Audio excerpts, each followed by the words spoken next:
Hello everybody, welcome to the PRIDEcast. My name is Rinen. I know, different name, very different name from the last time that you saw me. In fact, last week I looked completely different, but now things are different because not only am I graced with the with the presence of somebody far more gorgeous than I am, I'm also looking a bit smaller, perhaps a little daintier, perhaps a little bit more feminine. But hey, this is not about me. This is about the guest, of course. So, as you guys know, the PRIDEcast is us talking about being gay and having fun with it. But also, this time around, is content creation because obviously, where there is queers, there is people who want to talk about it, and there is people who want to express themselves. Listen, most of us are theater kids, either that or just like extroverts or neurodiverse. We have a lot of labels. But hello, Viveros, how you doing, sweetie? I'm doing good. How are you? I'm doing lovely. Lovely, lovely. It's a little hot in here, but I think it's because when you walk in the room, it was just 2 degrees hotter, so you know. I know I tend to have that effect. It's very difficult to live with. I know, right? So, folks, if you have anyone to blame about the climate change, you can thank this person. Ironic because your motive is more plants, huh? Yeah, you're more like Yeah, it's very floral and stuff because the name comes from like the Spanish word for plant nurseries. Viveros. So Uh-huh. yeah, so a lot of the theming has kind of been based around that. Yeah. But hey, speaking of you, yourself, and your gorgeous face, do you want to do a quick introduction? Tell us who you are, what you're about. I don't know. I hear that I hear that you do content. So, what is the content? Yeah, I've heard around somewhere that I do content too. Mm-hmm. But yeah, no, I for the audience, my name is Viveros. I'm a variety streamer. I play a whole bunch of stuff, primarily visual novels and Overwatch. Mm-hmm. I also make video essays over on YouTube, primarily focused on Overwatch, but not really, kind of in the way where like Overwatch is just an excuse to talk about other stuff. Mm-hmm. Yeah, as of right now, that's mostly the content I create because I am already running out of energy just on those two things. But Mm-hmm. yeah. I mean, it happens a lot, really. A lot of people don't know how hard how hard content creation can be in one's body. Um, Like honestly, before I did, I thought I will be able to stream, make videos and stuff like that. Bitch, I can barely make us one stream, and after that, I'm tired. like uh, I find streaming like very like I find it energizing. I don't find it as exhausting, but like it mm-hmm. definitely just doesn't leave me with enough time to do all the stuff that I end up doing. Yeah, I mean, for me, it's more of the thing of I get tired if there is not a lot of people around, and you know, for us smaller content creators, it is more common to have nobody talking or anyone around really. It is Hmm. more of a rare situation when there is people actively tagging. Although my stream has been booming lately. But anyway, that's neither here nor there. By the way, if you hear any police sounds, I'm sorry. We broke in again. As you guys know, last episode we broke into the cafe, and I knew the way in, and so I just brought somebody else with me. Ironic though, because my last guest was also a plant. Oh, really? Yeah, maybe I am getting along with the plant gaze. You know. You know what? Maybe you just have a type. It happens. Yeah, I have a type, except the last time it was a non-binary licorice, and they present feminine, so not my type really. You can have a varied taste. That's fine. My very taste is just anyone who is a man. That's it. Fair enough. Uh, if it has a pulse and it identifies as a man, then go for it, bitch. Mine. I need that. I am that desperate. I am that lonely. Speaking of which, though, like, yeah, I know this is about your content, but you know, fuck that. We're here to get the juice. Do you have any specific type? Any type of man that you like? Do you fancy the fictional man like I do?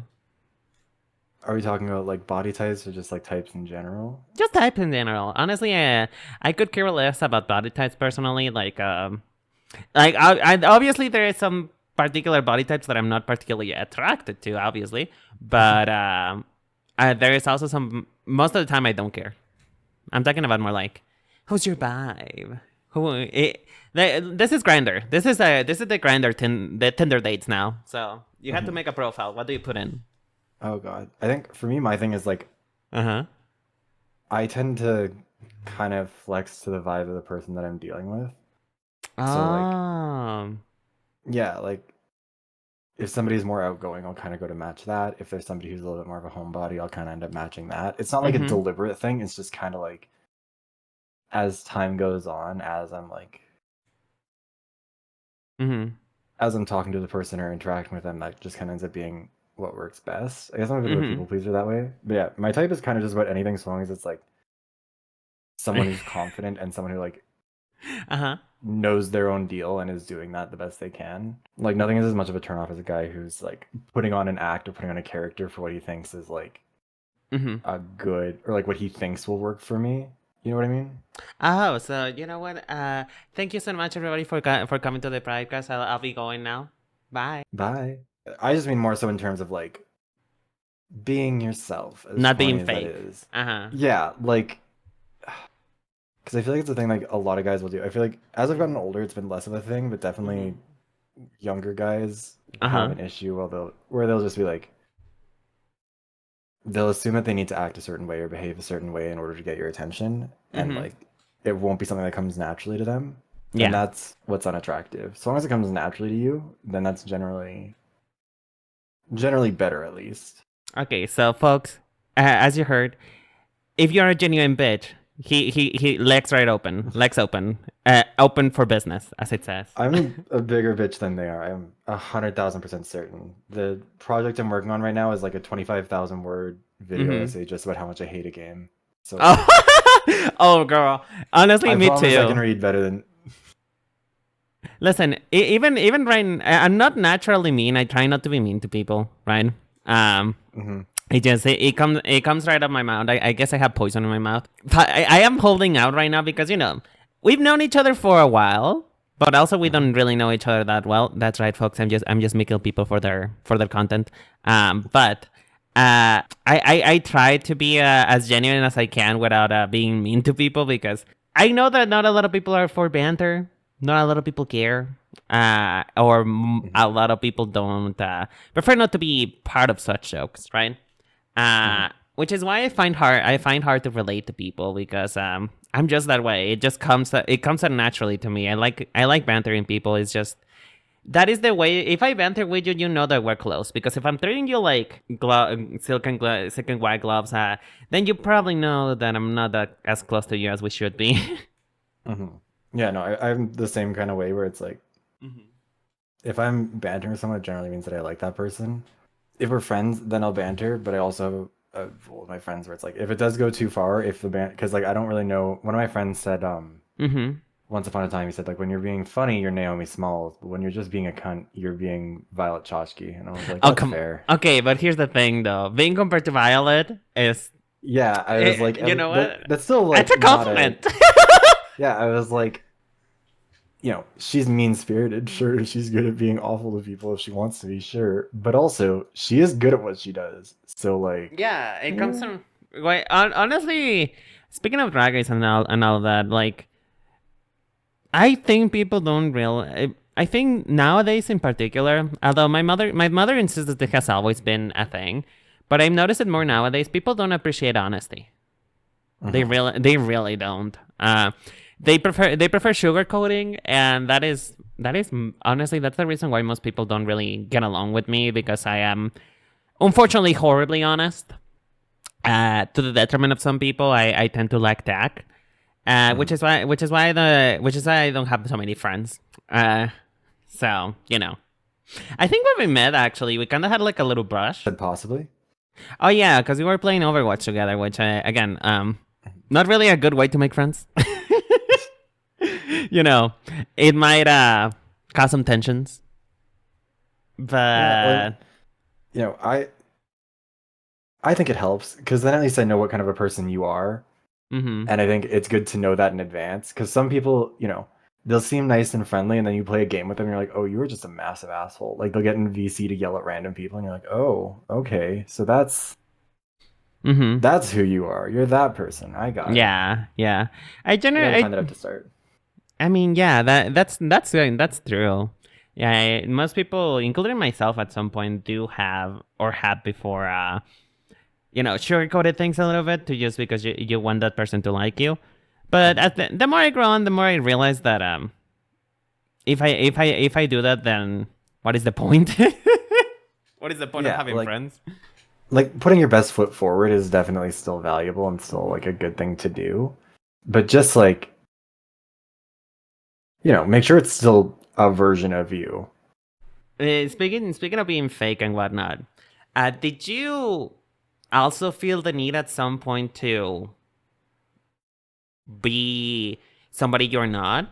Like either for not only for men in general, but for like VTubing as a whole. Is just did you ever feel that need to not to fit a certain mold, feel a certain way about things? Like for example, if you want me to give you an example, me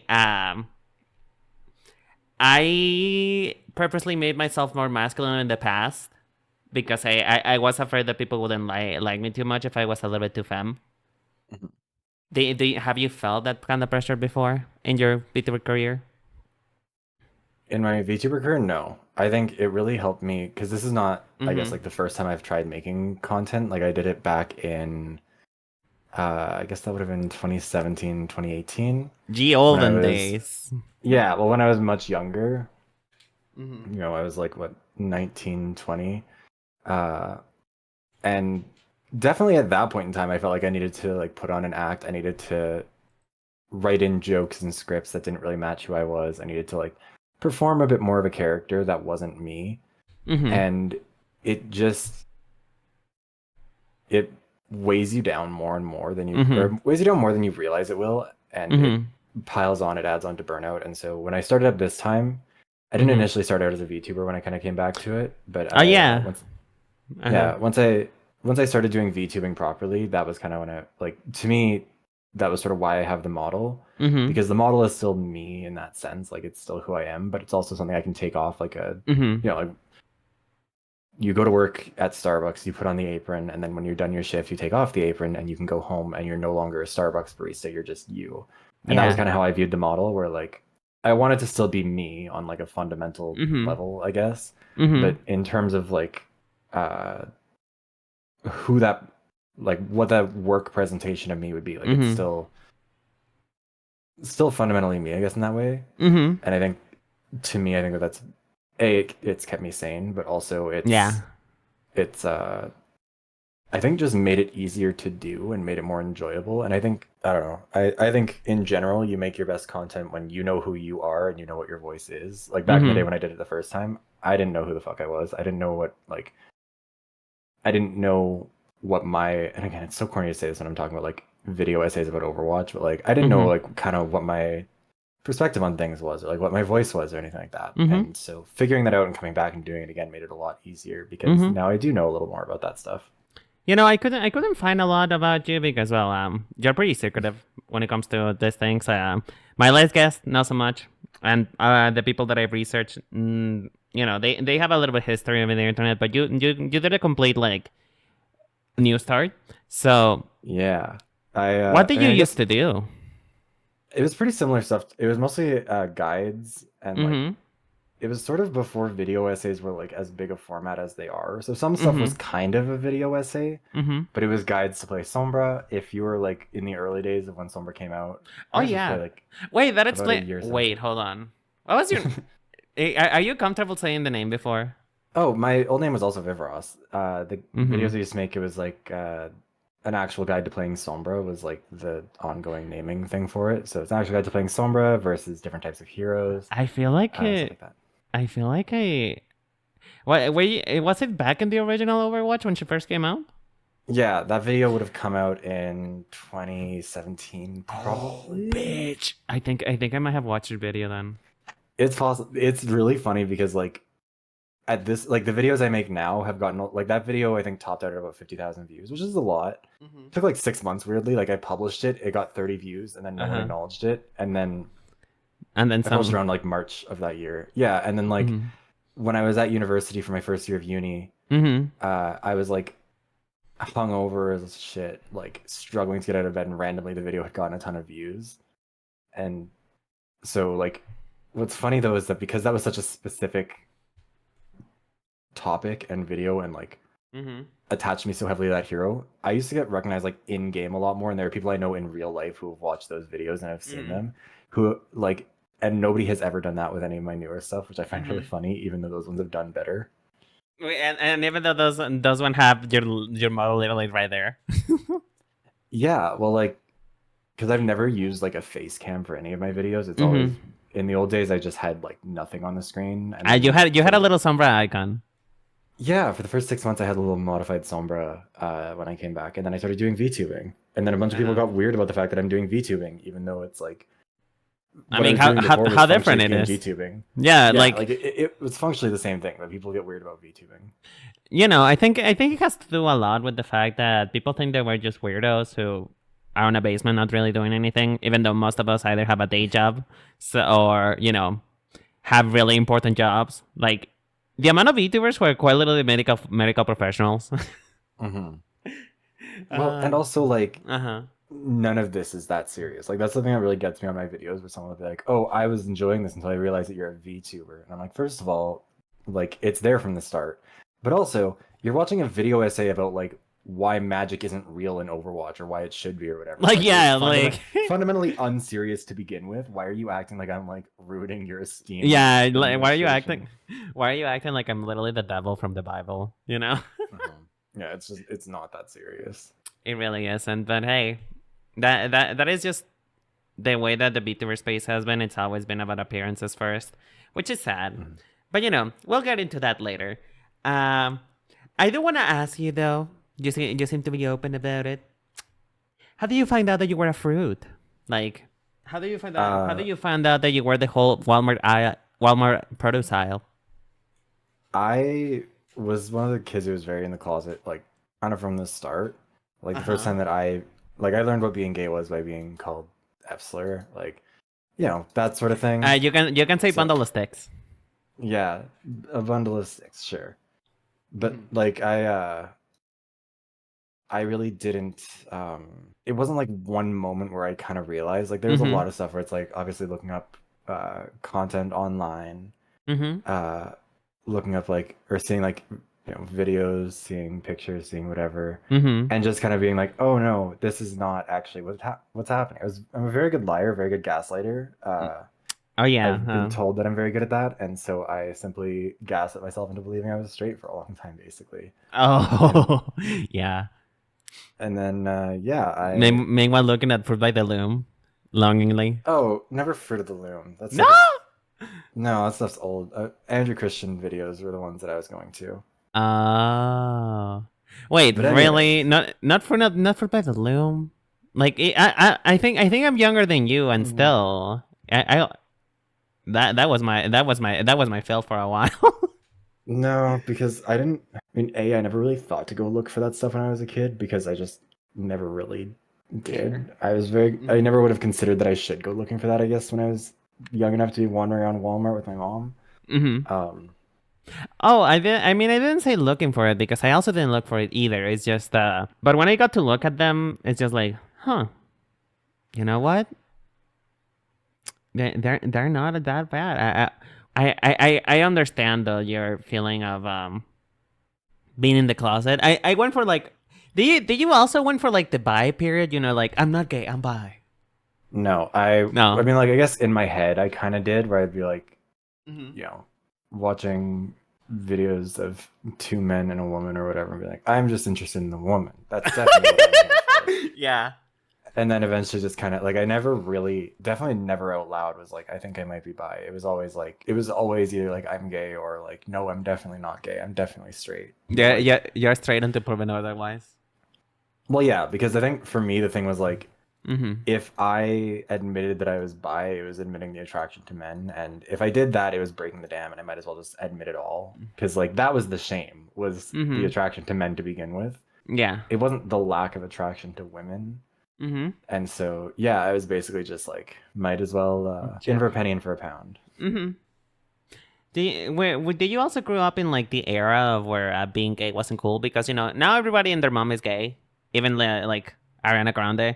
So like, did you grow up in the era when never mind being gay, just like liking anime, stuff like that, video games, where it was practically social death? I don't know. I was never popular to begin with, so it wasn't really like a. Mm-hmm. I don't think I've been, or I don't. I grew up in a very conservative area, like Mm-hmm. part of Canada, so it's not really. I Mm-hmm. can't really judge my experience, I guess, as much against other people. Mm-hmm. But I don't know. I think because I don't know. I feel like when I was a kid, it was like still on the outside, but starting to become more of a normalized thing, I guess. Mm-hmm. Like I remember so clearly, like when Skyrim came out, and there was an article about you being allowed to do same-sex marriage in Skyrim, Mm-hmm. and it's a bunch of the characters from the game dressed up as the village people. Like Mm-hmm. that's put up on the screen or whatever. That was the Mm-hmm. like banner image. I don't know. It was kind of weird, also because different countries have different sort of perspectives. Like Canada's Yeah. always been kind of in a weird place with a lot of that stuff. With the queers. Uh-huh. Yeah, exactly. It definitely wasn't as cool in terms of like because I worked as an educational assistant, and when I Mm-hmm. did that, I worked in a high school in my Mm-hmm. hometown, and there were kids who'd be making gay jokes about themselves, and Mm-hmm. like were very very chill about it. And it definitely wasn't like that when I was a kid. Oh yeah, yeah, yeah. But back when I grew up, being called gay was probably the most hurtful thing that you could ever say, right? Which still though, I'm still fairly young, right? Like, if you're gonna guess, my age is literally at the end of the year. But yeah, I still grew up in that era in which being gay either was like you're either the cool one, you know, you're one of the cool gays who doesn't outwardly like men, or you're one of those who is gay and you might as well be a demon, you know? Because Yeah, it's one of mm-hmm. the good ones type of thing. Yeah. And I remember that back when I was growing up, I mean, you hit it for the most part, so you probably did not experience something like this, but you know, in my vicinity, everybody could tell because by gosh, do I fart glitter? Like quite literally, I walk and there's a rainbow. I grew up in that era where people tried to make me seem like actually a bad person. I remember when I one of the girls when I was growing up made a list of, you know, she put my names and for some reason a list of crushes, right? And she Mm. listed every single boy in the class. And you know how people were back in the day. People were aghast that I could possibly like one of them, right? I know that nowadays it's just like more acceptable, but really back in my time it was it was seriously a life or death situation, and I still didn't grow up when it was really bad. So thank you for sharing, by the way. Thank you for sharing your. I know it's probably hard to talk about. Nah, it's fine. I was gonna make a. You can make the joke. It's The okay. I can take it. no, the joke, that stupid Drag Race reference, the kudos mama for spilling. Kudos. Yes, mama. Yes, queen. Honey boots tea. But you know, speaking of sexuality and stuff like that, did your sexuality impact your content or appearance as a VTuber? Do you make it Mhm. part of it? Did you prefer to keep it separate? You know, I mean, let's be honest. Please, I'm gonna move you. Please stand up. Stand up. Let show everybody the. Look at the material, girl. Look at the material. Like, please. Yeah, look at all Like of that high that. quality rigging I did myself, where he definitely moves. Oh, honey, worry not. I'm as stiff as fuck. I'm a PNG. You're moving at least. Anyway, uh, but yeah, I mean, really, this is not. If you thought that a straight person thought about this, then I don't think so, bitch. I don't think so. But what inspired your design for being like, you know, what you said yes. So what is it like? How did being gay influence you for this design in particular? I mean, for the design, I guess not as much. The design is mostly based on like a Mm-hmm. couple characters that I enjoy and Mm-hmm. what would be easiest to rig because I knew I was gonna have to rig my own models. So like the jacket is inspired by Sombra from Overwatch. Mm-hmm. The pants are inspired by the Glitterati from Dance Central, if anyone knows those games. Mm-hmm. Like it's a very dumb reference. The hair is based Sounds off of old. like Mm-hmm. yeah, well it was like a Kinect game on the Xbox. It was like frankly better Just Dance. But then the hair Yeah, was like I shots think fired. Sylvain. Yeah, you know what? I'll find a Sylvain! post. Wait, that explains why I recognize the hair. Yeah, and then with the little braid thing on the side, that was supposed to be more like a little bit of Claude. Oh, makes Actually, I do sense. have red hair like as a toggle, Oh but it's my a little god. bit. Wow, that It's is very intense. red. That is Yeah, red. That is it's a really wow. intense red. She went to Pantene. I'm glad that you were one of those people who could get to express themselves more because I feel like as an industry in general, I was talking about appearances earlier. We tend to get caught up to what others will like instead of Mhm. focusing on what you like. Like yours, as you said, is just characters that you enjoy, and that's fine. But I feel a lot of people are just like I must be hot. I must be, the 3 foot daddy. You know. I think there's definitely Mm-hmm. a a bit of pressure to have a hot model because it is how people perceive you and it is how they're going to react to you. And like it is an advantage to have a conventionally attractive model for sure. Like my thing has always been like I don't think that having a hot model like makes you successful, but it does get your foot in the door a lot Oh more. yeah. Uh huh. And yeah, for me I just kind of wanted a model that was very like I guess neutral because I didn't really have a big plan for like lore or for whatever. And so for me I just wanted something that like Mm-hmm. wouldn't be limiting, I guess, depending on where I wanted to go. And Mm-hmm. if I wanted to have lore for it, it could kind of evolve organically out of there, or if I wanted a more, Mm-hmm. I guess, committed design. But yeah. I mean, you are kind of conventionally attractive, but you know, sometimes when I know that this is supposed to be a mashup of characters you like, but Mhm. I genuinely picture you looking like this. You know. Uh Yeah, I mean, my model is, and then like, it's not meant to be like a, I a don't know, complete it's not meant disconnect. to, well, it's meant to be like a pretty similar model in terms of like an anime version of who I am, I guess, is the Mm-hmm. right way to put it. Because for me, like, I wanted to make sure my voice matched the model. Like, I Oh wanted it yeah, to yeah, look yeah. like because there's nothing wrong with it if the model's voice is disconnected or if there's like a if it's not the voice you would expect from the model. Oh yeah, It's as just you that can for me see, personally, live an example right here.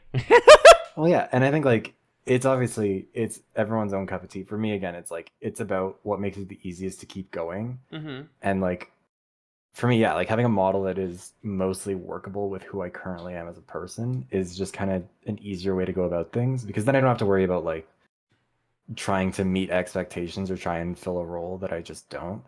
Because then that's just more energy and makes it more exhausting. Don't worry, you'll always be disappointing. Just kidding. Anyway, I always am. you know what? We're gay. We're disappointment in period. Just we're already a disappointment to God. You know. God's been disappointing me, frankly. Oh damn! What did he do to you? What did that girl do to you? Spill it. I don't know. Man, give me a fucking job at some point. I'll tell him that much. Oh, I thought you were gonna say that he didn't give you a big ass or something. Huh. No, he did give me a big ass. Well, hockey gave me a big ass. God played no Oh. role in that one. Do you work for it or are you naturally like voluptuous? Uh, at this point, I don't work for it anymore. It was mostly Mm-hmm. a hockey boy ass is a very real thing for anyone who does it or anyone who's not familiar. Mm-hmm. It's like Canadians are disproportionately caked up, Oh, but I mean, listen, get your Canadian boyfriend because then you can grab them buns. yeah, no, I don't really work for it as much anymore because the nice thing about ass muscles is once you have them, they stick around. Because like you're always like with your arms, for example, if you don't work out your arms enough, you can lose the muscle more easily because you're less likely to be using them for anything strenuous enough to maintain them.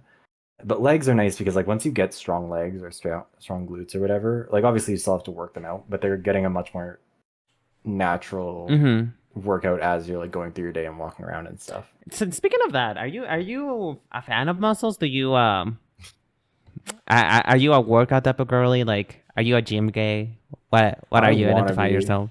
Really? I'm too depressed to be a gym gay as of late, but I'm working on it. Oh, I think. Listen, I think gym gays go to the gym because they're depressed. Yeah, well, I mean, you've got to get the motivation to go out and do it though, and that's the thing that I don't have is the motivation to. I don't even go out to a gym. I just have stuff at home to work out at, but I don't do that. I sit on my phone for 4 hours a day and then wonder where the day And then went. go to sleep.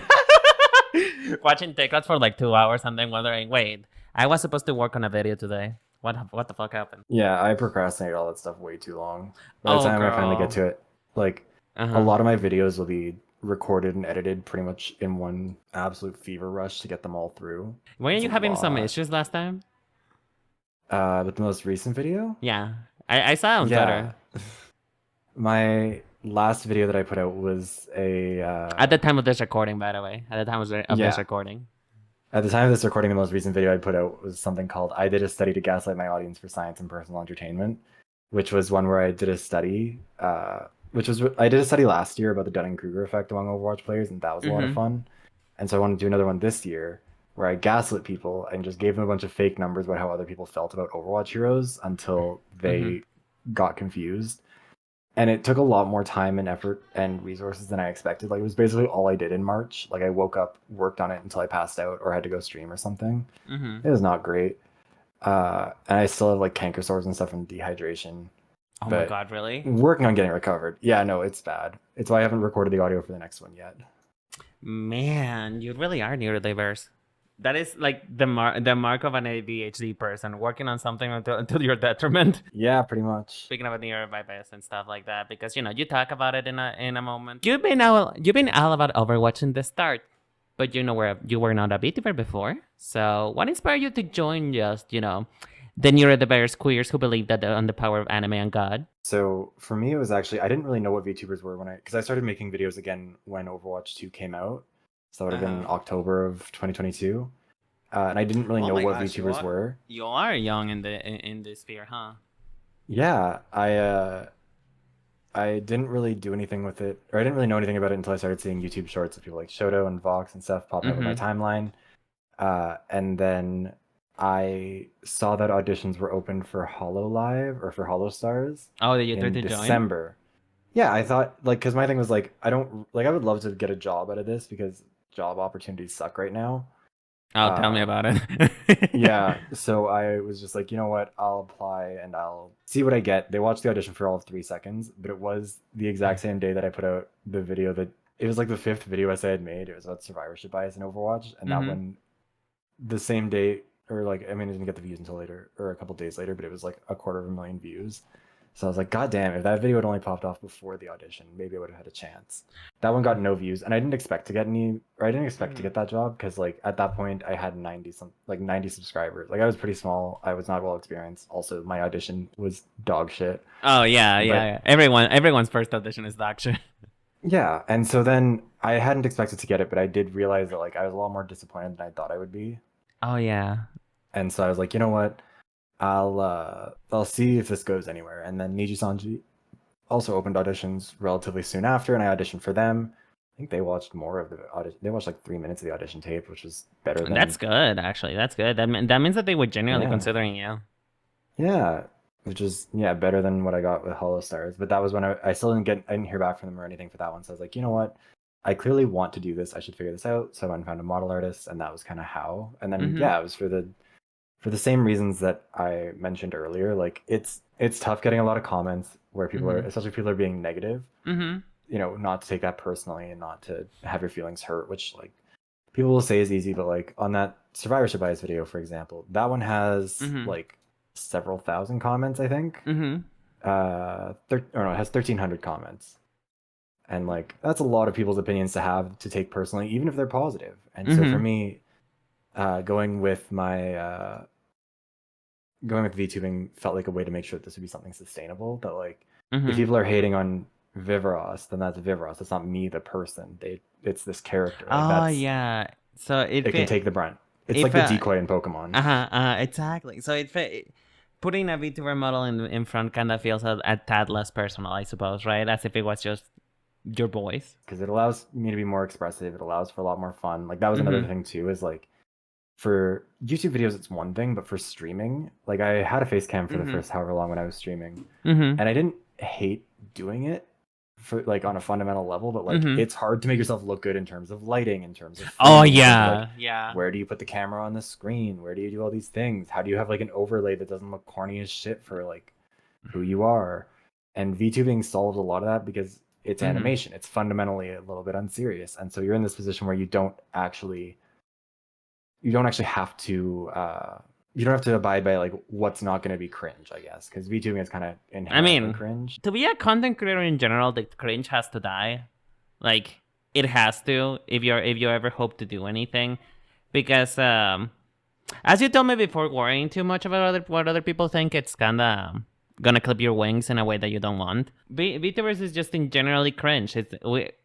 We're literally pretending to be anime people. We're mentally ill. None of it is that serious, and VTubing makes it a lot easier to do that, to Yeah. not take it too seriously and to enjoy yourself and to have fun with what is meant to be fun. Mm-hmm. I think I don't know, it's just too easy to get wrapped up in that stuff when you're not, and like for the things that people say about the VTubing community, it really is not as bad in terms of like how isolating and lonely it is to be doing it as a non-VTuber. Like before I became a VTuber, I had met exactly one other content creator.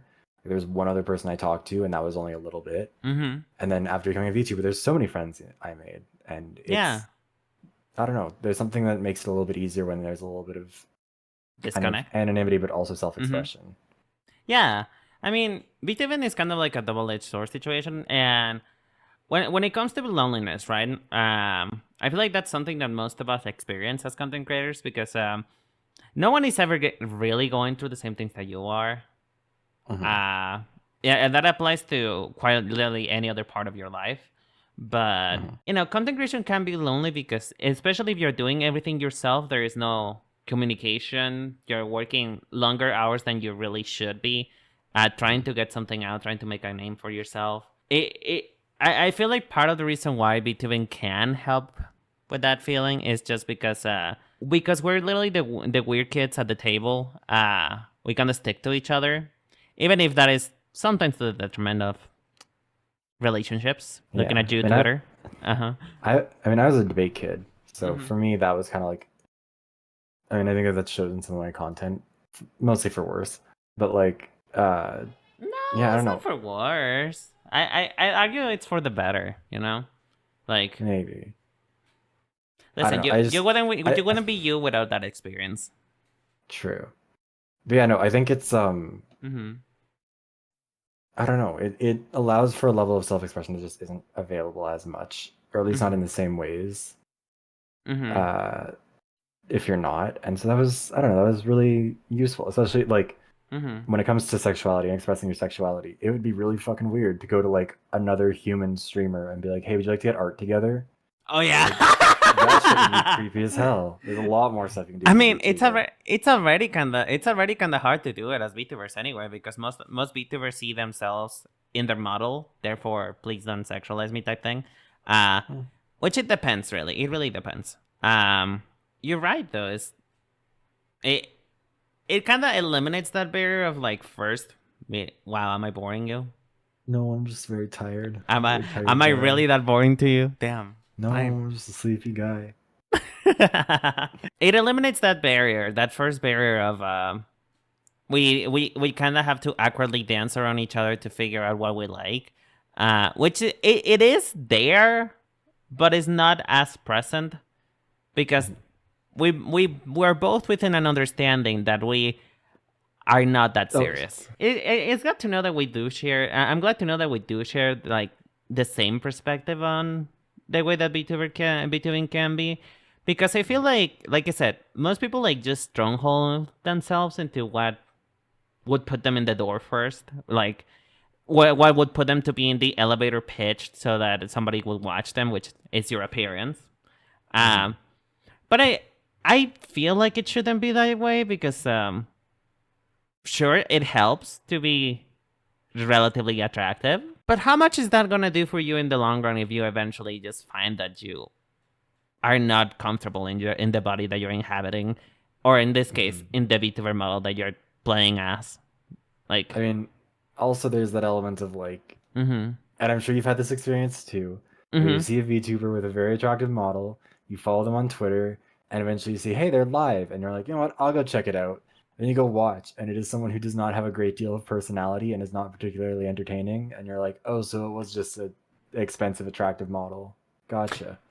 You know what? That is my biggest fear as a content creator myself. Is just like, what if I look this pretty, I look this gorgeous, but then I'm just like a cardboard personality? Yeah. Like that is my fear. I don't know if it's true or not, because at the end of the day, I hate myself. I cannot be my own judge. So I feel that's so hard. But yeah, like I don't know. It's wild because it's usually like the big beefy, you know, Oh yeah, big beefy man who who it's always talk a big game. not only that, it's always the people who have like who always post art with others, and then you realize like, okay, the only reason why you have followers, and this is not to dick you because at the end of the day, you have followers for a reason, but it's still a reason, Hmm. is that you get art with other people, Yeah, and you got a that's lot it. of nice art. Uh-huh.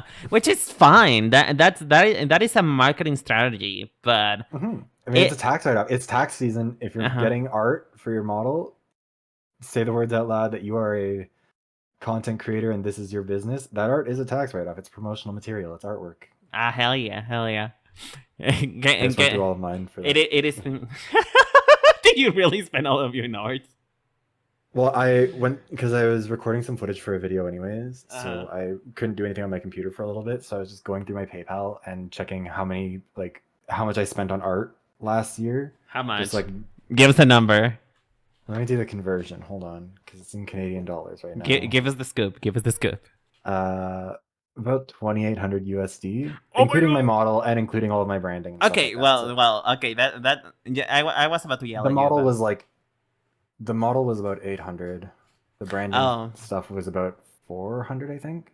did you the was that include both oh well you rigged yourself. Never mind. So yeah, Yeah. I'm right there with you. Mine is the one that is being currently worked on is $750. Uh, Hmm. and that is mostly because I made the art myself. I Mm. am the opposite. I made the art. I didn't rig it. Mm. Um, but Yeah. yeah, please, folks, if you're new to VTubing, if somehow you're a new person who's trying to get into VTubing, don't spend money on it. Like No, like, the only reason why I'm spending money on it right now is because I've been doing this for 3 years. I have a license to do it at this point. for me, it was a matter of like, I know what I'm going to be able to get out of VTubing and like specifically Mm-hmm. what I am expecting. And I've done enough time as a content creator to know I enjoy it. Mm-hmm. There are so many people, like, it's fucking dime a dozen. You'll see the most beautiful model, really incredible artwork, really well rigged. They'll do 2 streams, they'll realize they don't like VTubing and then just disappear. You're like, oh, Or okay, that's worse, a little bit worse, of a waste. Oh worse. no. They never get out of the V tweeting space. Uh, Because here's the thing, though. Like, even stream, like, this is not to diss any streamers because I am a streamer, right? mhm. Streaming is the easiest form of content creation that there's ever been. Um, that's the easiest among the hard, because it's hard. But out of all of the content creation that you can do, that is probably the easiest one. And if you It's go ahead. I would say it's easiest in terms of like you don't need to plan it or structure it Oh as yeah. much. Like it's a lot. It's very easy to produce a lot of hours of streaming content Mm-hmm. as opposed to like anything scripted. Like any of my video essays will take like probably 20 hours at least, like from start to finish. Oh Whereas yeah. for streaming, and that's like for a 15-20 minute video. Oh yeah. Whereas streaming, you can Mhm. do 4 hours of streaming in 4 hours. Yeah. Like it's the time conversion is not as drastic. Like you get what you work for, Mm. and it's the easiest form. And if you can't do that, then I might suggest to either just start with videos because maybe streaming may not be for you, or just try it out as a hobby. Like if you notice something when you're getting into a hobby, you don't invest on it right away. You try to like get a feel for it, get something cheap. Like Mhm. whenever you like, I don't know, painting something, um, you try to get the cheapest paints that you can get and whatnot because you don't want to overcommit. You don't want to have like fucking color pastels, freaking what is the name? Crayola color markers. I don't know. Copic markers, right? You don't want to have Copic markers and have the whole box, and then it's kind of just collecting dust because you didn't get into it. It's the Yeah, exact same thing. it's good to know what you're getting into for sure. I think like I mean my thing is I think it's good to do videos in general just because that way you can control how people perceive you first. Like with videos it's much easier to know when like what your first impression with someone might be because it's the beginning of the video, as opposed to stream when someone can drop in whenever, and it might just be a moment where you're just not at your best. Like either you're tired or you're busy doing something else, or like I don't know, whatever it might be. And I think with they are not skill set. Neither of those are skill sets that come naturally to anyone. There's nobody who's naturally good at streaming, and there's nobody who's naturally good at making videos. The closest you can come is like if you have practice in public speaking, which like I do because I have a history in debate and Model UN. I was in politics for a while. Like oh damn, Viveros for president. Viveros for president. You heard it first. Presidents here. We have prime ministers. Oh, I'm sorry. I'm an uncultured. I'm an uncultured bitch. I know. It's okay. I don't expect Americans to know about Canada. I'm not even American, whore. I'm Mexican. Oh, okay, fair enough.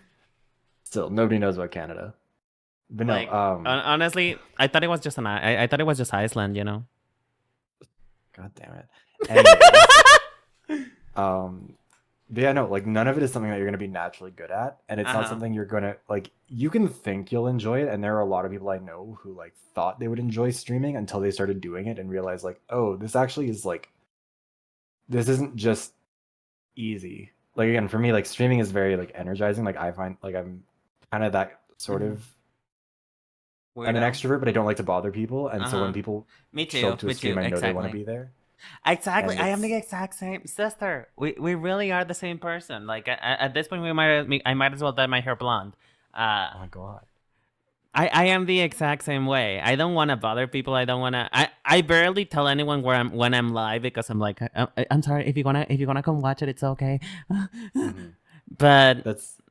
Yeah, that's me with my videos because there have been a bunch of my friends since my streaming audience and my YouTube audience are such separate ones. Oh yeah, there have been a few times where like someone I've been friends with for like a long time will make a comment. They're like, "Oh, I didn't know you made like video essay stuff," and I'm like, "Yeah, I've been doing that this whole time." And they were like, "Oh, why didn't you mention it?" And I'm like, I'm not gonna be that fucking loser who's like, "Hey, do you want to watch my video essays about Overwatch?" Oh yeah. I mean, it's not I would argue that it's not about being a loser. It's more about, you know, you want the reaction to be genuine type of situation. Like, you don't want to, like, grab your friends, strap them into a chair and put 20 hours of your videos. Like, yeah, like, I've always said, like, I don't mind it if my friends watch my videos and they enjoy it, then like that makes me happy. Obviously, but it doesn't make me sad if like my friends don't want to watch it because like, there's people are busy. There's a lot going on, and a lot of people I know just don't care about this stuff, and that's fine. But yeah, I don't know. I know there are definitely a lot of people I know who like don't know why they want to stream or don't know why they want to make videos. They just want to, and that to me is also like, you know, if that's how you're kind of feeling about it, then yeah, like. Buy one of those, like you can buy like a really nice pre-made $40 model that's already rigged and like run with that, learn if you like it or not, and then go from there. Yeah, because you'll if nothing else, it'll take a decent amount of time before you get good enough at it to like be successful with it. And it's better to have time to practice. Like there's no substitute for the hours that you just there's nothing stream. I've been told before there's nothing worse whenever you first start and you boom. Because you have no trial period anymore. The trial period is over, and you're gonna feel horrible if you don't do it again. And that is my thing. Like for the first 2 years of my VTuber career, I didn't know what the fuck I wanted to do. Like I just wanted to be one of those cool people who was an anime guy, and you know occasionally was homoerotic with other people. You know, Niki Sanji. But. Eventually, I just found out that fun fact, it was fashion that it was VTubing that made me into fashion. For the longest time, I thought I was one of those people who, you know, doesn't do fashion well at all, which is not true. I just didn't realize my taste was too expensive. But you know, taking your time to discover yourself. And even if you want to do this without being able or still not knowing what you want to do, even after all these years, because it took me literally 3 years to find what I wanted to do, it's still better for you to just try it instead of fully committing. Because please don't quit your job for this. Don't quit your job. And if if you are a school student, right? You know, or perhaps you're just right out of high school and you want to start a streaming career, get a job first. Believe me, it will teach you it will teach you a lot of how to be efficient with your time, because you don't realize how short 10 minutes are until you start working. Well, and also like, I don't know. I'm of the opinion that like if you're younger, and I know like nobody who is that age is gonna listen, because I remember being that age and wanting to stream, and if someone Oh said yeah. no, like you should wait, then I would have said fuck you, I'm gonna do it anyways. But this is just advice so that like down the road you can say, oh shit, Viv was correct. But like you don't know yourself very well at that age, and you aren't going to have found your voice as much as you think you have.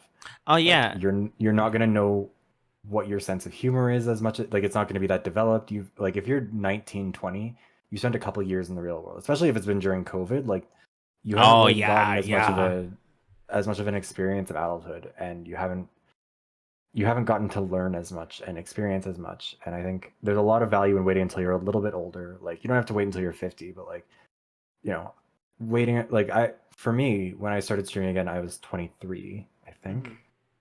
Wait, how old are you, if you don't mind me asking? I'm 25 right now, so. Oh my god, you're so old. I guess I was 24. I was about to turn. Yeah, I was 24 when I started doing this again. But I was like 19, 20 when I was doing it the first time. Yeah. Same here. And it's a very big difference. You're not like, as you get older, you get more confident in yourself. You get more comfortable in who you are. You don't feel as much of a need to prove yourself. You can kind of just do what you do. And I think there's a lot of value in kind of holding off until you know. And by this, we mean, I know it sounds kind of contradictory, but what we mean is start now, don't overcommit though. Yeah, like if you want to do it when you're young, like obviously, like I can't stop you, and I don't think I would intend to. Like again, like if we should not. Like we really should not. Yeah. You should start whenever you want to, but just it's just like keep that in mind that like, and again, like you're not really gonna know what that means for you on an individual level until you are a few years older. But like I look back on who I was when I was 19, 20, and it's an entirely different person. Oh, I know. I used to be a fake bitch when I was 19. I think like it's also a matter of like kind of on the flip side of that, I guess, something that you were saying, like just go do it. Like there are so many people who build it up in their head, like their debut is built up in their head, especially for VTubers, where it's like this big monumental event. This is the beginning of the rest of their lives. This is, they're getting ready for their premiere on Drag Race. They're getting ready for like the day their episodes go live. They're getting ready for all, and like it won't be that. When I tell you, Mary, that nobody cares about you, like, and that's a good thing. That's like, a positive thing. I know. Are free. Anonymity is a freeing thing. Oh, absolutely. Which, listen, I happen to know a few of the big bees, to not say anything more about who they are, or else they would probably snipe me. But I know some of them. I know their accounts. We either tagged or been oomfies for a while, and I know that they miss not being known by anyone, because here's the thing, and this is something that I came up with this morning. I'm a philosopher. I know things. I know my way around words. But anonymity is the freedom to do whatever you want. Fame is the freedom to plan what you can do. Because there's not a lot you can do, but you are free to plan it because you have the money to. Yeah, well, I think like for me the big thing is like if you want to make videos, make a video. Doesn't your first video is not going to be your best video. Your fifth video is not going to be your best video. Unless you're a perfectionist like me, then it has to be perfect, or else. Even then though, you've got to, I think, like for me that's why I stick to a bi-weekly release schedule for videos, where it's like there's going to be one every 2 weeks. I'm going to force myself to stick to that schedule, not do more because then I'll overwork and burn myself out, and not do less because then I'll get too fixated on one project. Having it is just like a thing where you're like, I'm going to make a video, I'm going to put it out, and then I'm going to move on. You have to get in that mindset, because otherwise, if every video is your darling baby, precious, the only thing you care about, you're going to be sad when that video gets 12 views. But that's just how it is. Like when you're putting stuff on YouTube, and people will say like, oh, I get that, but eventually I'll grow. No, that's luck-based, whether it's on Twitch, Twitter, YouTube, absolutely. Whatever. Like, especially on Twitch, if you're wanting to start out, like you're gonna have a lot of no chatting, no viewer streams, and Even right like now, like even right now, yeah, both you and I, like, I say that my streaming has been taken off, and it's mostly just because really, it has to do with the fact that I don't stream every day, which is the reason why it feels like it's been taken off. Um, but also, you know, when I first started, and this is why I said that it drained me, is because I'm an extrovert, and so if I'm not talking to anyone, I am actively losing energy, right? Uh, yeah, and streaming is fun for me because if I am talking to somebody, I can gain that energy back that I'm spending while streaming. But when you first start, it is so heartbreaking too. And I know because I cried about this multiple times. And it's still one of my biggest fears to fade back into irrelevancy. Uh, it's it never heartbreaking stops too. weighing on you. Mm-hmm. Like this, and like again, it sounds corny, and I know it sounds like for me, like I just got that achievement for like 15 average viewers in the last 30 days, so like I'm Uh-huh. very happy with that. Like I've been having a good period lately. Mm-hmm. Uh, but like your brain readjusts very quickly. Like you're you get one stream where you do really well, and you're like, oh great, I had a stream where I did very well, and then your analytics will tell you the next time that you didn't do as well, Oh and it will yeah, tell yeah, you the time yeah. after that, and that time you did really well is gonna be the one, whether if it's on Twitch, it'll be that bar that sticks up way higher than every other one for the average viewership. If Mm-hmm. it's on YouTube, it'll be that one video that is just always the most viewed. Mm-hmm. Like You it's have. very hard to not let yourself get disheartened. For me Mm-hmm. personally, I view it like, especially with the YouTube videos, streams are a little bit different because they're kind of their own beast. Mm-hmm. But like with YouTube videos, I view it as like releasing an album.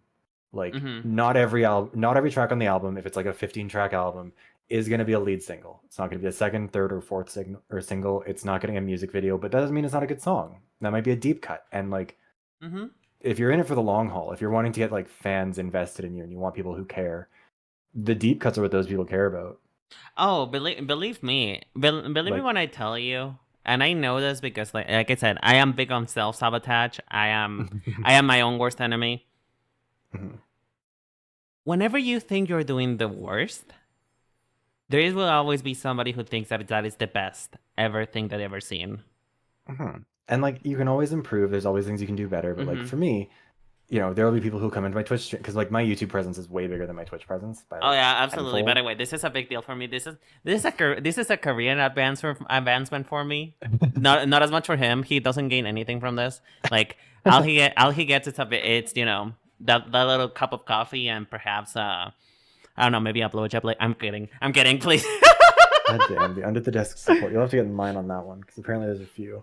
But Are they? anyways, Oh my god. apparently. Oh But no, dear. anyways, like for me, like I mentioned it earlier, like I had that video Mhm. about survivorship. I put out a few videos before that one, Mhm. and they were mostly just digging around, and like one of them got 1,000 views, and I was like, Mhm. that's insane for like the third one that I put out. Yeah, it Mhm. got 1,000 views in the first like week, and I was like, holy shit, like that's way better than I expected. Mhm.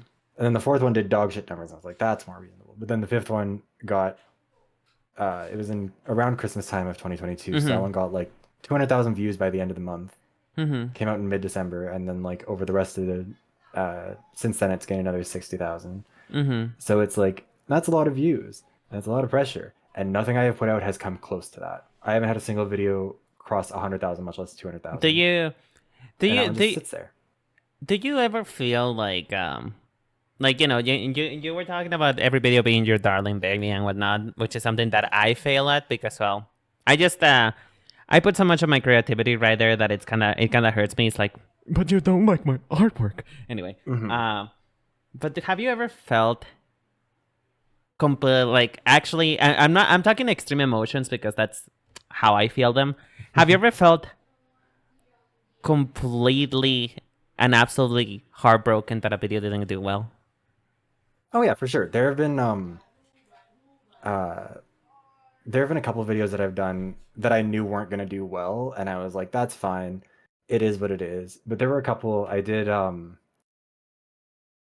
couple last June actually, about an old game I loved, Quantum Redshift, and then the Clue movie. And I thought those videos would do really well because they're sort of like, Mm-hmm. here's this small game you've never really heard of. Here's what you're thinking, and like at this point in time, I remember having conversations with one of my friends and being like, I feel like I'm at a point with my channel right now where I can put out a video on just about any topic and people will be interested because it's me. And those two videos came out, and back to back were like two of the worst performing videos on the channel by a lot. And it hurt. And like, they were topics I really cared about. I think they're also some of my best videos. Like, and it just kind of happens. And it is one of those things where it's like, you've kind of got to get comfortable with the idea that the things that you like might not be what everyone else likes. But, you know, like the video that I most recently did that did really well, that just say Magic exists in Overwatch. Like, that one's at 96K views, which is a lot for me. And like, that video, like, I like that video. It was a good video. It's not my favorite. Most of the videos that I like the most don't do as well, and most of the ones that people care enough about to like become a channel member on YouTube or come over to Twitch, like, those people don't care about the videos that do really well. They'll come over and they'll mention the video that got 1,000 views and be like, I really like that one. I watched your Quantum Redshift video and that shit slapped. And I'm like, awesome. Again, it comes back to that, like, for me, the framing of it is like album tracks. Like, it's, you know, if you pop off at one point, you don't want the pressure of like, oh, how do I make sure the next album does as good? How do I make sure everything is, because it never will be. But it's about building a back catalog. Like, I'm sure that you've had this experience where you find a new content creator on YouTube or whatever. Like, I fucking love this one video from this person. I'm gonna go watch every one of their other videos. And like, that's happened with this video that's done well recently. A whole bunch of my old videos, people have gone back and revisited. And like, if I had gotten bummed because if any video that didn't perform well immediately got like deleted, then those people wouldn't have very much to go back and look at. But you make stuff because, I mean, A, you make stuff because you enjoy it, but B, you leave it up there because it might just not have had its time. Like, even I mentioned the like old actual guide to playing Sombra. That shit took 6 months to get more than 30 views or whatever it was. Yeah, and like, maybe you make a video and it doesn't do great off the bat, and then randomly the algorithm picks it up.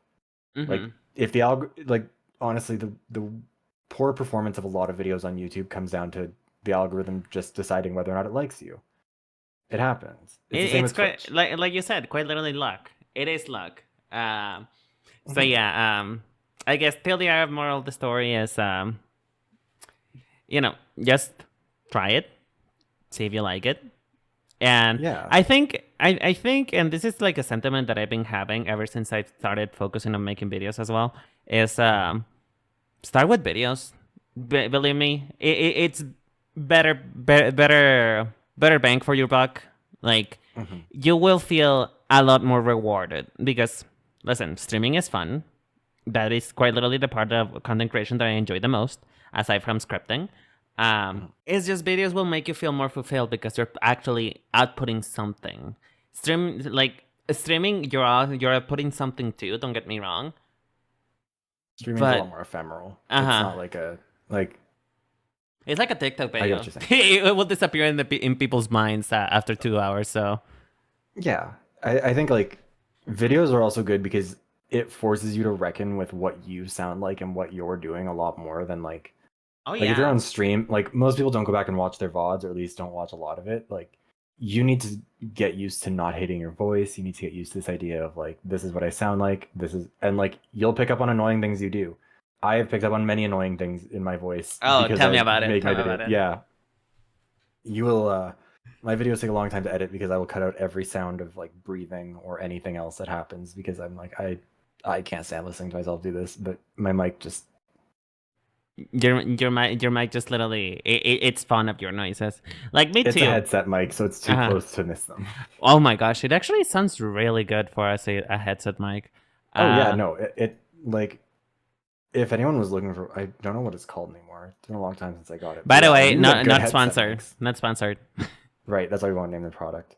Now you can name it. I don't fucking care. But no, like, that's also the thing too. Actually, don't blow the bank on like immediately buying the most expensive equipment. You don't need a fancy microphone. You don't need like a Okay, counterpoint. I have a counterpoint for that.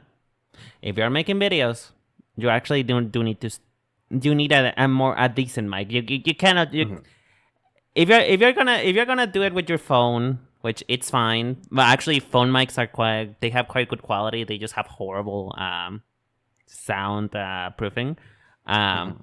Do invest on a mic, but don't blow the bank. Like I said, just invest. I feel like, listen, I'm gonna go to the counterpoint because in my case, editing is just a hell on earth. I cannot do it. Um, and that's why I got an editor. That's why I started investing on an editor for my things. I believe that you should invest, but invest as little as you can. You know, like try test out the waters, as we said. But if you're gonna invest on something, invest on something that has quality, not the model. The model is ephemeral. Listen, VTuber could crash and burn, and every time you're a VTuber, that everybody will hate you, right? But things like equipment and stuff like that, you can invest. Just don't buy the don't buy the $1,000 mic. Yeah, no, like don't buy the what is it, the Shure SM7B. Oh, don't yeah. spend $500 on a microphone. Don't buy like unless you really care, like unless that's a passion that you have that predates this. Like if you're a musician who wants that shit and like this is kind of your excuse to do it, that's fine. That's different. That's its own. But like for myself, I'm not an audio engineer. I don't know shit about that. Don't invest in that. Don't buy Creative Cloud. That's just in general a good rule. Don't when you're starting video editing.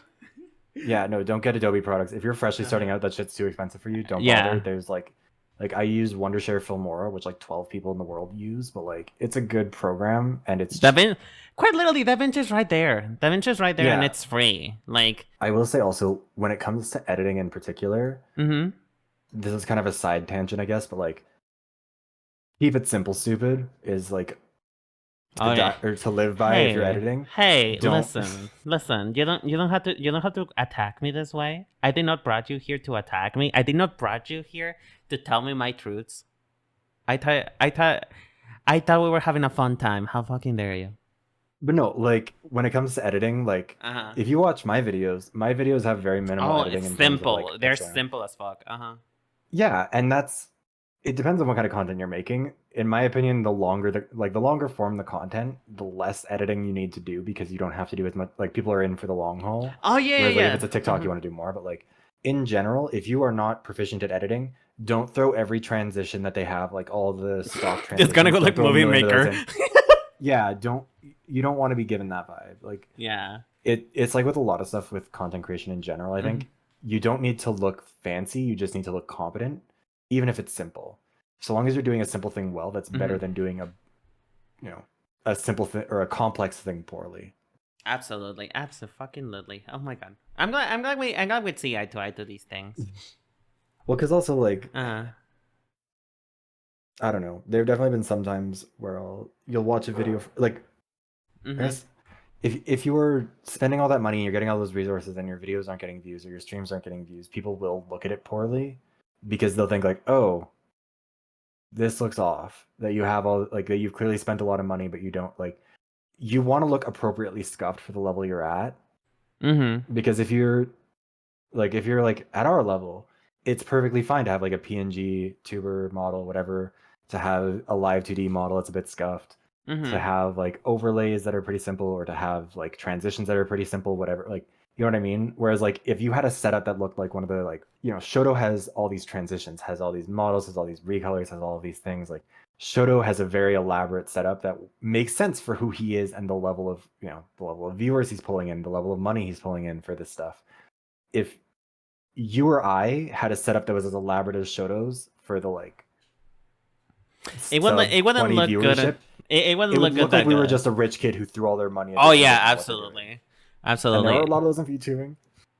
Listen, VTubing because VTubing is such a commodity per se, because like it's the more expensive way to do content creation. It does show whenever you're just like I'll talk no bite. All you have to do is passion. That's all. If you're passionate about something, then it will show no matter what. Passion is contagious. Is what I'm trying to say. But yeah, wow, that was a tangent. Well, and like it's sort of like the idea of on Grindr, for example.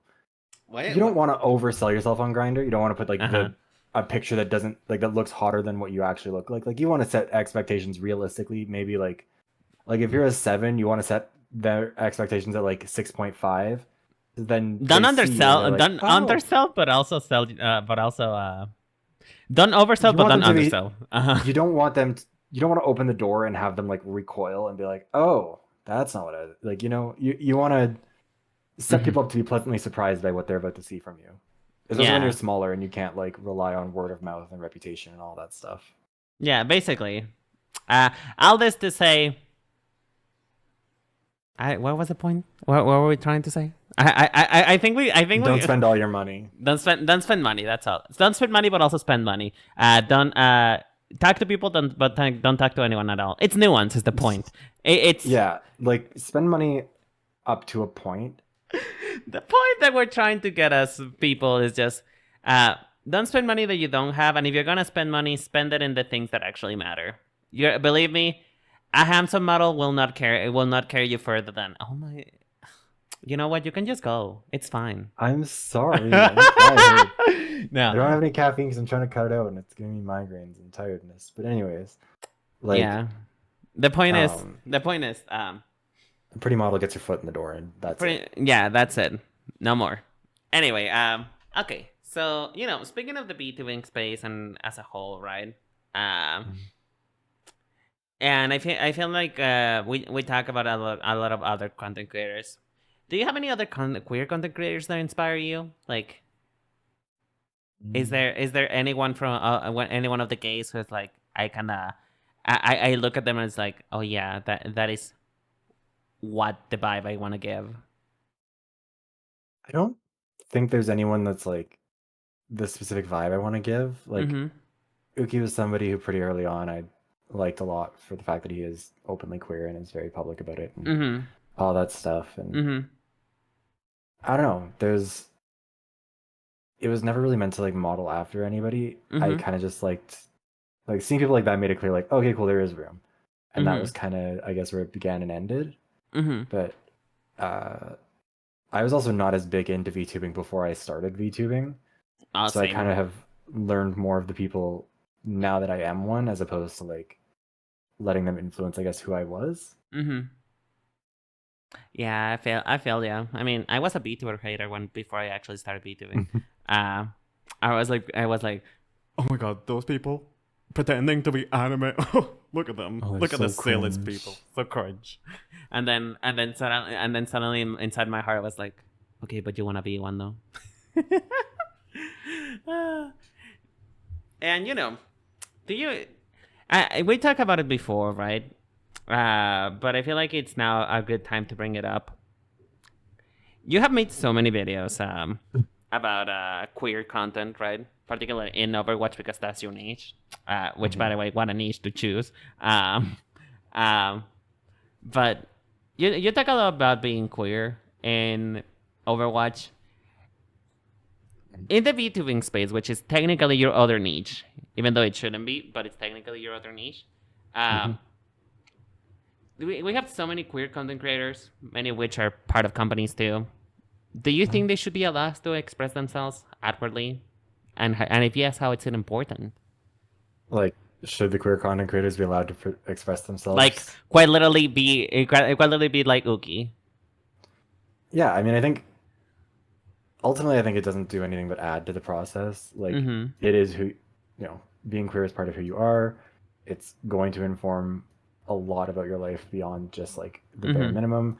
I know when I was younger, and like a new baby gay, part of my mentality was like, oh, I don't want to be one of those gays who makes it their whole personality or whatever. But like, it is a part of your personality. It does There's nothing influence. to be gained from. Yeah, there's nothing to be gained from neglecting it outright. But I think, I think it's good when people are. I think it's, it's also a fairly safe way to kind of explore sexuality and figure out what your own vibe with it is, because especially if you are still newly out, it can be a way to kind of to test the waters and kind of see what you're comfortable with. And yeah, I think it's generally pretty good. This is something that my last what is the name guest taught me, is that Japanese companies actually don't care that much about if you're queer or not. It was my perception that they kind of did. But there's a lot of queer baiting in this community. Like it's become a common practice. I saw you raise your eyebrows. Do you have something to say about that? I just think that it's annoying that it happens as much as it does. Like, I understand why people do it. I just think like if you're a queer person who is interested in queer content, you can find plenty of queer people who are doing it better than these people who are cosplaying it. Oh yeah. Speaking of representation, right? It's something that has more to do with you as an Overwatch content creator. Have you heard the news? Have you heard the bells that we have non-binary, that the non-binary suddenly exist apparently, according to many folks in the internet? Well, yeah, Venture and also Clove. Oh yeah, in yeah. Valorant, yeah. Yeah, the news are around that the MB suddenly spawned in Minecraft. So, um, speaking of the importance of inclusion, with the implementation of Clove and Venture in both Overwatch and Valorant respectively, how do you feel about the whole "it should not matter" dilemma? Right. The whole earlier with the question earlier of like, yes, it is important, but does it matter? How do you feel about the statement "it should not matter where they are or they're not"? I think it's a boring statement, frankly. I'm of the opinion that like I can't say that all representation is good representation, because the game that I got through most recently was bad representation that I think meant well of a non-binary character, incidentally. But like overall, it's about making these characters feel like characters. I think Overwatch is a particularly interesting example because Overwatch's characters are why it exists still at this point. Like that's what's been carrying people's fascination with them. And I think, yeah, like fuck it, let them be gay. Like some of them can be straight, I'm sure. There's nothing wrong with some of them being straight. Like ultimately most of them are, there's the assumption that straight is the default until they come out as something else. And so, most of the characters in the Overwatch roster are still considered to be straight. And people get mad at me. I still get comments on the Pride video or the representation video I did a long time ago about it. Yeah. But like, at the end of the day, whether it's Venture, whether it's Clove, whether it's whoever, it matters and it makes things more interesting. And I think that the only reason to get mad about it is if you're just a deeply stupid person at this point. If you're miserable. Well, like if you are genuinely upset that there's non-binary characters in Overwatch, like yeah, does it really matter that much? No, but like it's still part of their character. It's who they are. Yeah, like people are happy about it. It like in the same way that people get happy when a character from their country is released in one of these games. Like there are Scottish people who are excited to have Clove because it's a Scottish character. There are people from, as a Canadian, there are people who are excited for Venture to come out because Venture is Mexican Canadian, and so it's just that same sort of thing. And it allows for more interesting dynamics when you include character sexuality, because it allows for you to have sometimes more complicated relationships between characters that can be interesting. When it comes to gender, it can allow for more interesting expressions of characters because it allows them to explore what gender means to them. And I think, the only reason to disagree is if you're boring or if you're boring. If you're straight, that's it. If you're a straight person and you disagree, well sucks to be you, I will guess. say, like, times have definitely changed a lot on this. I think a lot of people, like when Lifeweaver came out for Overwatch, I saw plenty of straight dude content creators making jokes about how he was so hot and all this stuff, and like I don't know, it's more and more it's becoming clear that like the majority of people are just chill. The majority of people don't like, they might not be like actively seeking representation, but when it comes out they're just like, yeah, sure, cool, whatever, like that's fun. And it's a small vocal obnoxious minority who get angry about representation and who think that having queer people is political or whatever else, and it's very dumb. As you said before, there was this whole preconception of like you should not make being gay your entire personality, but unfortunately, because of the society that we live in a society, it is our personality because it has to be, or else we wouldn't be us. And they wouldn't let us be us without it. Yeah, it's a part of the personality that keeps getting dragged into the spotlight. It's not a part that is fundamentally all of who we are, but it's the part that becomes emphasized out of necessity. Yeah, I mean, and here's the thing, like, if being gay was normal, like, towards them, which it is, mind you, I'm not saying, I'm not homophobic, I swear. But if Working being on gay the was the rule, yeah, we're working on that. I'm sorry. I will get better at it. I promise. get But the twit longer ready. oh damn, I'm getting canceled. Oh no. Are you actively writing the collab post? I am. Oh damn. I'm so sorry. But yeah, what I was trying to say though is if it was a part of the norm to be gay, then it actually wouldn't matter. It wouldn't we wouldn't have to make it part of our personality, but we do because, well, if we don't, then you assume that either we're straight or that we're just weirdos. And we have to give it a name because they forced us to give it a name. So my whole thing is about being about fashion and whatnot. That is my whole situation. That is my shtick. That is what I do.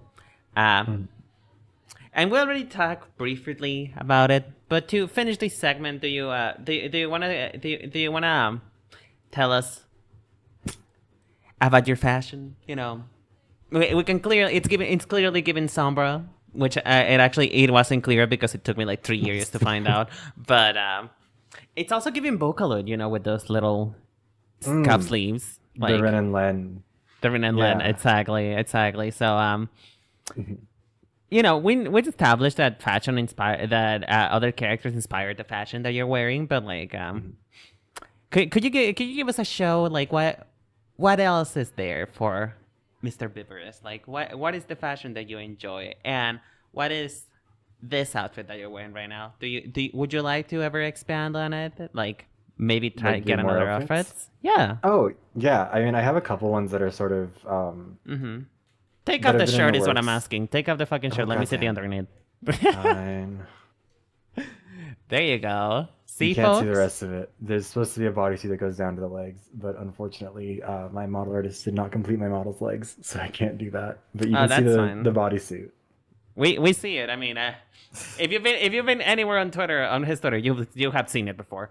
Okay. Well, goddamn, we're just gonna come for me like that. I see. I am calling you out like that because I mean, quite literally, the first time I met you, I was scrolling through your Twitter and it's like, oh yeah, there's also this huge ass. The huge ass. I said that this model is based on an anime version of me, and that part is part of it too, because back when I was in Montreal, a boy told me, "You have a disproportionately fat ass for such a skinny twink." And it's been like 6 years since he said that, and I still have held on to it. I mean, and when I was was it a compliment? Was it a compliment or was it a compliment? It was very much so a compliment. But now that's been part of the description that whenever I get art done by the model or by where the ass is part of it, I always tell the artist that has to be part of the like. It has to be a BBL. It has to be a BBL. But BBL, all natural. All natural. As Megan Thee Stallion says, all natural, actual, factual. Exactly. Stream Her by Megan Thee Stallion, please. That's such a good song. Speaking of that, though, like, the outside is very much giving Sombra, right? But this is a completely different character. Like I said, like this is not this is just like, I don't know, maybe bootleg Vocaloid, but so. What was the inspiration behind because you said multiple characters, but you haven't said anything about the suit. Was it just to be a whore? That's it. Or... Yeah, pretty much. The bodysuit was my own thing. I don't think this one was based off of any. Or no, it was kind of the idea to do one was from what's his name? VTuber Bunny. Shia, that's it. Yeah, because Shia had just gotten his current model right when I was getting mine commissioned. And I liked how he had his model's bodysuit that was kind of cut out around the edges. So that was kind of what I was going for. But you basically decided to be even more go even further beyond, because I mean, style of cutouts. Like I said, I've seen I've seen more than most people do about your model, and so I know how far those cutouts go. Like, I mean, here, I'm gonna give you guys a fantasy. Just I'm gonna zoom in and just like here. Yeah, you guys picture the resting. You're just a pair of lips now. You'd probably make the waistband disappear, but you just wouldn't see anything else. No, it's fine. It's fine. No worries. Uh, but yeah. So this is your own thing. This was your own spin on it, huh? You're just Yeah. you Can want you it to be tell a that I've whore. never designed a character before? That this is what Oh I came up no. with. But I mean, listen. I'm gonna say something like I'm on brand for being very critical of fashion because well that's what I do. That's my niche. Mhm. Um, but I will never criticize anyone's personal fashion unless they ask me to. The point that I'm trying to get at though is I never criticize anyone for what they look like in their in their fashion sense if they don't ask me to because it's not my fucking place and what the fuck does it matter what I think like. The only reason why I'm making videos about how to find your own personal style or how to or criticizing others' fashion is because either they ask me to or they're just corporate. They're just corporate designs and they should be held to a higher standard. But if this is what you like, if this is what you enjoy, if being a whore is what you want to do in life, then go ahead, girl. Go ahead. I support you. Look, I'll throw you kisses. Mwah. No, but yeah, I mean, Uh, listen. but yeah, no, I think like it, you know, part of it is a bit of wish fulfillment. I think that's what a lot of VTubers do anyways, is Mhm. have, outfits that you couldn't wear this in the real world, but it's fun to have for this sort of thing. Actually, And I that's. think, I feel like that is what we should aim in the VTuber community. Why be coy and just wear a fucking sweater shirt? Just be dramatic. yeah, be dramatic. You can be. Which Yeah. I have noticed something though. Your name is Viveros, which is like quite literally the plural for vivero, which is greenhouse in it's in English, right? Um, Sorry, Vivero is Spanish for what? it's basically a greenhouse. Oh, okay. I thought you said something else. What do you heard? Um, no, I thought you said green cow, and I was like, I don't know what the fuck is that. Green cow. Yeah, no, it. I'm I was like, sorry. that's awfully rude. Listen. Here's a guest, and this is how you talk about me. The mind just says what it wants. No, I'm sorry. Anyways, But what I'm yeah, trying to no, say, what I was trying to get at though is like, you do have like a Thor movie, but do you ever plan to make that more into the whole part of you? mhm. It's like, do you want to lean into the plan so you want to become Poison Ivy or? It's kind of it. I mean, as far as lore stuff goes, it's kind of up in the air. Honestly, for me, Mm-hmm. the name Viveros didn't actually come from that. It Mm-hmm. came from Survivor. Uh-huh. Because right after I came out, I needed to figure out a new username for myself online, like on Steam and stuff. Mm-hmm. And I was trying to figure out what it would be.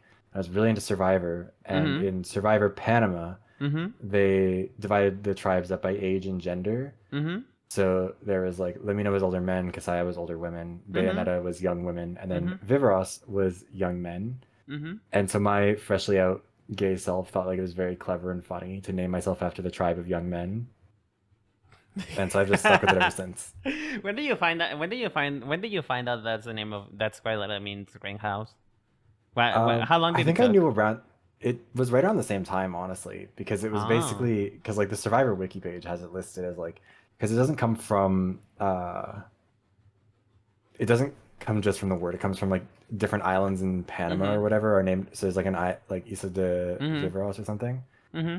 So but yeah, like the wiki page mentioned like technically the word just means nurseries, and I was like, you know what, Mm-hmm. that's fine. Because when I was deciding on it, I was just speaking like I wasn't encountering very many people who would know what the word actually means. I thought I'd be fine, and it turns out no. We all Turns out know. I haven't encountered a lot We of all people. know. Well, I was usually only like I'd only ever play with my friends, so like, and I didn't have any Spanish-speaking friends because there's not a lot of Spanish speakers in I rural mean, Alberta. you have me now, and I can judge you Yeah. for it now. Uh, Hmm. no, but really, I mean, it at this point, VTuber names has gotten so wild that yours is just normal. Yours is quite Yeah. literally like we literally have Apple Beth over here, so it's fine. It's fine. Viveros, it's fine.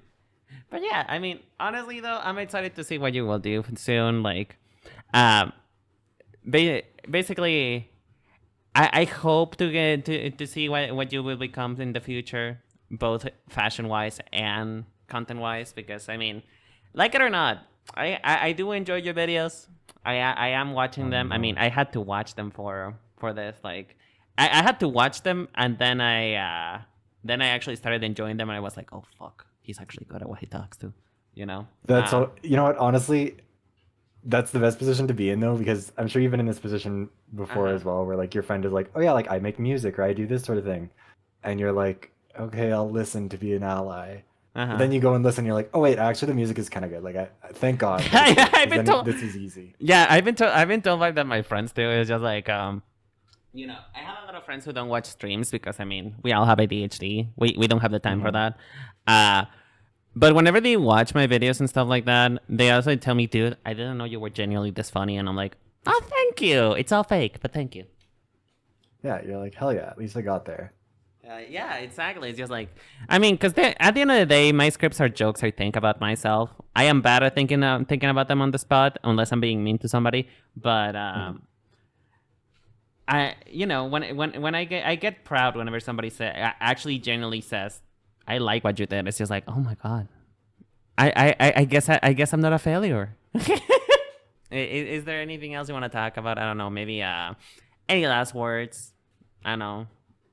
Not that I can think of. Do you want some time to think about? No, I'm good. Damn, really? He said y'all got enough from me. He really said that. Look I've already put these people through 2 hours worth of listening to me. I think that's enough suffering to put someone through. Hey, it's not a suffering. I enjoy your presence. Listen, we may have gotten out the wrong foot, but I genuinely really do enjoy your presence and your voice and what you talk about. You know, even though off on the wrong foot, I thought we got off on a good foot. Oh no. Oh well, I mean, I'm talking about the scuffle with Overwatch. Remember? Oh yeah. Well, that's different. That's different though. That's different. That's just gamers. But you know, so it's time for you to go back to your Overwatch videos. I guess I don't really know what you do.